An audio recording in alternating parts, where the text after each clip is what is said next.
ಬೆಂಗಳೂರು ಪಶ್ಚಿಮ ವಿಭಾಗದ ಡಿಸಿಪಿ ಸತೀಶ್ ಕುಮಾರ್ ಹೇಳಿಕೆ. 4 ದಿನಗಳ ಹಿಂದೆಯೇ ಕೊಲೆಯಾದ ಯುವತಿ ಹೊರ ರಾಜ್ಯದವರು. ಬೆಂಗಳೂರಿನಲ್ಲಿಯೇ ಹಲವು ವರ್ಷಗಳಿಂದ ನೆಲೆಸಿದ್ದಾರೆ. ಕೊಲೆಯಾದ ಯುವತಿಯ ಮಹಿಳೆಯ ಶವ ಪತ್ತೆಯಾಗಿದೆ. ಕಳೆದ 6 ತಿಂಗಳಿನಿಂದ ಇಲ್ಲಿ ನೆಲೆಸಿದ್ದಾರೆ. ತನಿಖೆ ನಡೆಯುತ್ತಿದೆ. ತನಿಖೆ ಬಳಿಕ ಹೆಚ್ಚಿನ ಮಾಹಿತಿ ನೀಡುತ್ತೇವೆ ಎಂದು ತಿಳಿಸಿದ್ದಾರೆ. ಮಹಾಲಕ್ಷ್ಮಿ ಎಂಬ ಯುವತಿಯ ಕೊಲೆಯಾಗಿದೆ. ಸ್ಥಳಕ್ಕೆ ಎಫ್ಎಸ್ಎಲ್ ಟೀಮ್ ಭೇಟಿ ನೀಡಿ ಯುವತಿಯ ದೇಹ ತುಂಡು ಆಗಿರುವ ಹಿನ್ನೆಲೆ ಮನೆಯನ್ನ ಸಂಪೂರ್ಣ ಪರಿಶೀಲಿಸಿರುವ ಫಾರೆಸ್ಟಿಕ್ ಟೀಮ್. ಸ್ಥಳೀಯರ ಹೇಳಿಕೆ. ಸ್ವಲ್ಪ ಸಮಯದ ಕಾಲ ಅವರ ಅಣ್ಣ ಜೊತೆಗಿದ್ರು. ಮಹಿಳೆಯ ಬಗೆಗೆ ಯಾವುದೇ ರೀತಿಯ ಮಾಹಿತಿ ಗೊತ್ತಿಲ್ಲ. ನಮ್ಮ ಬಳಿ ಮಾತನಾಡುವಾಗ ಕನ್ನಡದಲ್ಲಿ ಮಾತಾಡ್ತಿದ್ರು.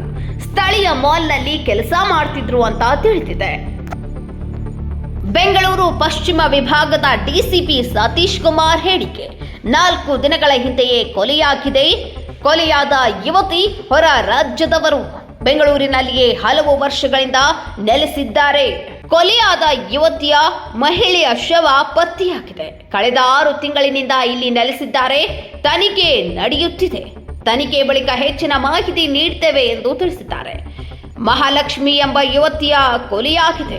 ಸ್ಥಳಕ್ಕೆ ಎಫ್ಎಸ್ಎಲ್ ಟೀಮ್ ಭೇಟಿ ನೀಡಿ ಯುವತಿಯ ದೇಹ ತುಂಡು ಆಗಿರುವ ಹಿನ್ನೆಲೆ ಮನೆಯನ್ನ ಸಂಪೂರ್ಣ ಪರಿಶೀಲಿಸಿರುವ ಫಾರೆಸ್ಟಿಕ್ ಟೀಮ್. ಸ್ಥಳೀಯರ ಹೇಳಿಕೆ. ಸ್ವಲ್ಪ ಸಮಯದ ಕಾಲ ಅವರ ಅಣ್ಣ ಜೊತೆಗಿದ್ರು.